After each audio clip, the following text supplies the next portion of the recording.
Hello friend, welcome back to my channel Pratima Jagat. আমি প্রতিমা চলে এসেছি তোমাদের সামনে সুন্দর একটি রেসিপি নিয়ে। বিকেলের টিফিনে আজকে আমরা চায়ের সাথে করে নেব চিকেন পাপ প্যাটিস। প্যাটিস খেতে আমরা প্রত্যেকে খুব ভালোবাসি, তো খুব সহজ পদ্ধতিতে কিভাবে প্যাটিস করে নেওয়া যায় সেটি হচ্ছে চিকেন পাপ প্যাটিস। এর জন্য আমি নিয়ে নিলাম এখানে মেজারমেন্ট কাপের 1 কাপ ময়দা। আমি 1 কাপ ময়দা দিয়ে অনেকগুলো প্যাটিস তোমাদের করে দেখাবো। তার মধ্যে নিয়ে নিলাম স্বাদ মতো লবণ, আর আমি এর মধ্যে নিয়ে নেব জোয়ানটা একটু হাত দিয়ে খুব ভালো করে একটু ঘষে নিতে হবে। ঘষার পর একটা সুন্দর ফ্লেভার বেরিয়ে আসে, সেই জন্য হাত দিয়ে ঘষে আমি তার মধ্যে সেগুলো দিয়ে দিলাম। দিয়ে নিয়ে খুব ভালো করে চামচ দিয়ে সেগুলোকে একটু মিশিয়ে নিতে হবে। এবার আমি তার মধ্যে নিয়ে নেব ঘি। আমি এখানে 1 টেবিল চামচ পরিমাণ ঘি নিলাম। ঘি দেওয়ার পর খুব ভালো করে একটু সেগুলোকে মিশিয়ে নিতে হবে। তো ময়ামগুলোকে খুব ভালো করে মেশাতে হবে। ময়ামগুলো যতটা ভালো করে মেশানো যাবে তাহলে কিন্তু রেসিপিটাও কিন্তু ততটা সুন্দর হবে। এবার হাত দিয়ে খুব ভালো করে ময়ামগুলো মিশিয়ে নেব। একটু সময় নিয়ে খুব ভালো করে ময়ামগুলো মিশিয়ে নিতে হবে, আর হাত দিয়ে একটু দেখে নেব যে ময়ামটা ঠিকঠাক মিশে গেছে কিনা। হাত দিয়ে মুঠো করলে কিন্তু বোঝা যাবে যে ময়ামটা আমার খুব ভালো করে মিশে গেছে। এইভাবে হাত দিয়ে একটু মুঠো করে দেখে নেব। মুঠো হলে বুঝতে হবে যে ময়ামটা ঠিকঠাক আমার ময়দার সাথে একেবারে মিশে গেছে। এবার ময়দাটাকে খুব ভালো করে মেখে নিতে হবে। আমি এখানে জল দিয়ে অল্প অল্প জল দিয়ে ময়দাটাকে মেখে নেব।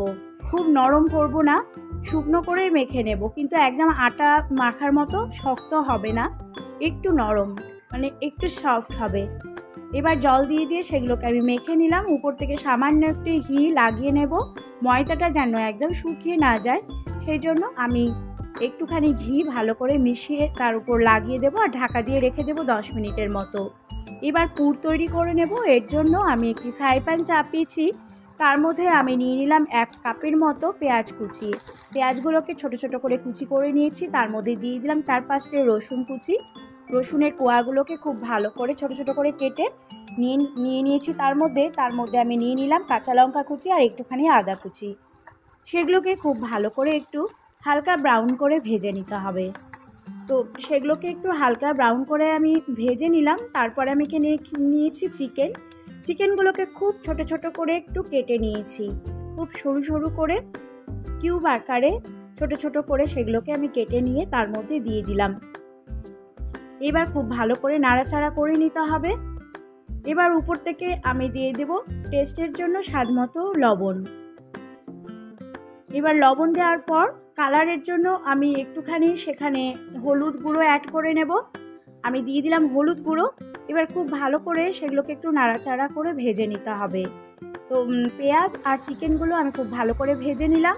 উপর থেকে দিয়ে দিলাম আমি এখানে জিরে গুঁড়ো আর একটুখানি ধনে গুঁড়ো, আর দিয়ে দিলাম চিলি ফ্লেক্স। এই চিলি ফ্লেক্সটি আমি বাড়িতেই তৈরি করে নিয়েছি, কেনা নয়। লঙ্কাকে খুব ভালো করে একটু খোলায় ভেজে নিয়ে সেগুলোকে আধ ভাঙা করে একটু গুঁড়ো করে নিয়েছি, সেই চিলি ফ্লেক্স দিলাম। আর এই চিলি ফ্লেক্সটা কিন্তু একটু ঝাল হয়, বাড়ির চিলি ফ্লেক্সটা একটু ঝাল হয়। দিয়ে দিলাম 1 চামচ। উপর থেকে সামান্য একটু তেল আরও দিলাম। তেল দিয়ে আবার একটু 2-3 মিনিট একটু কষিয়ে নেব। এবার উপর থেকে আমি দিয়ে দিলাম এখানে ক্যাপসিকাম কুচি। ক্যাপসিকামগুলোকে খুব ছোট ছোট করে সরু করে কেটে রেখেছিলাম, সেগুলো আমি দিয়ে দিলাম। এবার এখানে কিউব আকারে আমি সেদ্ধ আলুগুলো ছোট ছোট করে কেটে রেখেছিলাম, সেগুলোও আমি দিয়ে দিলাম। আর এখানে দিয়ে দেবো এখানে কিউব আকারে কেটে রাখা গাজরটাও আমি সেদ্ধ করে নিয়েছিলাম। আলু আর গাজর সেদ্ধ করে কিউব করে কেটে তার মধ্যে আমি দিয়ে দিলাম। এবার খুব ভালো করে নাড়াচাড়া করে নিতে হবে। এইবার আমি এখানে 1/2 কাপেরও কম একটু জল দেব। জলটা দেওয়ার কারণ হচ্ছে যেন সেগুলোকে খুব ভালো করে সেদ্ধ হয়ে যায়। টেস্টের জন্য 1/2 চামচ চিনি দিলাম, আর দিয়ে দিলাম আমি এখানে সয়া সস 1 চামচ। সমস্ত কিছু দেওয়া হয়ে গেছে। এবার খুব ভালো করে কষিয়ে নিতে হবে, আর খুব ভালো করে আলু আর গাজরগুলোকে একটু ম্যাশ করে নেব। তো এগুলো আমার কষানো হয়ে গেছে, পুরটা আমার একেবারে রেডি।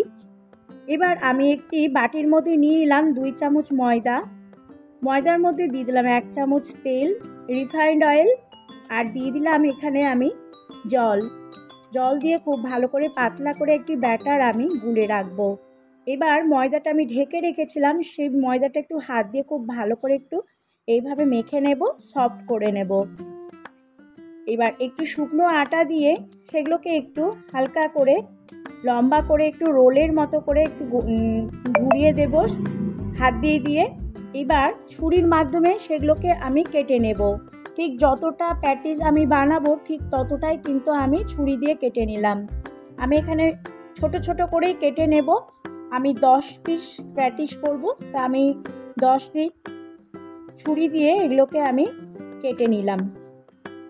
ময়দাগুলো আমি কেটে গোল গোল করে একটু বলের আকারে গড়ে নেব। এবার শুকনো ময়দা দিয়ে সেগুলোকে প্রথমে লুচির মতো করে বেলে নিলাম, তারপরে দুই পাশটা একটু লম্বা করে নেব, একটু ডিম্বাকৃতি শেপ দেব। এবার আমি ব্রাশের সাহায্যে সেই ব্যাটারটি হালকা করে একটু উপরে ব্রাশ করে নেব, তারপর পুর মাঝখানে বসিয়ে দেব। এবার পকেটের মতো করে সেগুলোকে গড়ে নেব। প্রথমে দুই পাশে পকেটের মতো এগুলোকে দুই দিক ভাঁজ করে নিলাম, আর এক পাশটা আমি সুন্দর করে বসিয়ে দেব, তারপরে উল্টো দিকে আবার একটি ভাঁজ করব। আমি দুই দিকেই ভাঁজ করলাম, কারণ একদিকে যদি আমি ভাঁজ করি তাহলে একদিকটা মোটা হয়ে যাবে, আর একদিকটা পাতলা হলে কিন্তু জিনিসটা খেতে ভালো হবে না আর লেয়ারও পড়বে না। সেই জন্য আমি দুই দিকটা পকেটের মতো ভাঁজ করে নিলাম, তাহলে সুন্দর একটি লেয়ার পড়বে। এইভাবে সুন্দর করে আমি ভাঁজ করে নেব। প্রত্যেকটা আমি এইভাবে গড়ে নিচ্ছি। আবারও একটি তোমাদের করে দেখাচ্ছি। ব্রাশ দিয়ে খুব ভালো করে ব্যাটারটি আমি ব্রাশ করে নিলাম, তারপরে মাঝখানে আমি পুর বসিয়ে দেব। দুই দিক থেকে ভাঁজ করে নিয়ে পকেটের মতো করে দুই পাশে আমি এপিট ওপিট দুই দিকটাই ভাঁজ করে নেব। এইভাবে প্রত্যেকটা আমি গড়ে নিলাম। দেখতে অনেকটা প্যাটিসের মতোই হয়েছে। তো দোকানের প্যাটিসে অনেকগুলো লেয়ার থাকে, আমার এই প্যাটিসের লেয়ার নেই, তেমন লেয়ার পড়বে না, কিন্তু প্যাটিসের মতোই লাগবে খেতে বা দেখতে।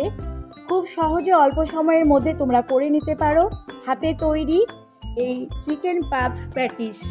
এবার ছাকা তেলে সুন্দর করে লো টু হাই ফ্লেমে এগুলোকে কড়া করে ভেজে তুলব। কতটা সফট আর কতটা সুন্দর হয়েছে দেখলেই বোঝা যায়। বিকেলে চায়ের সাথে গ্রিন চাটনি অথবা সসের সাথে পরিবেশন করতে পারো। এইভাবে তোমরা করে দেখতে পারো। বাড়িতে কোনো অতিথি বা কোনো পার্টি থাকলে খুব সহজেই কিন্তু তৈরি করে নেওয়া যায় চিকেন পাফ প্যাটিস, কিংবা ইচ্ছে করলে তোমরা ভেজিটেবলস দিয়েও করতে পারো। হাত দিয়ে তোমাদের আমি ভেঙে দেখাচ্ছি, দেখো কতটা সুন্দর আর কতটা সফট মুচমুচে হয়েছে, খেতেও অসাধারণ লাগে। খুব অল্প সময়ে তৈরি করে নিতে পারো চিকেন পাফ প্যাটিস। বন্ধুরা, রেসিপিটা যদি ভালো লেগে থাকে অবশ্যই লাইক কমেন্ট শেয়ার করতে ভুলবে না। অবশ্যই কমেন্ট করে জানাবে রেসিপিটা তোমাদের কেমন লেগেছে। চ্যানেলটি সাবস্ক্রাইব করার অনুরোধ রইল। নিত্য নতুন আবার সুন্দর সুন্দর রেসিপি আমি তোমাদের সামনে নিয়ে আসব। এইভাবে তোমরা আমার সাথে থেকো।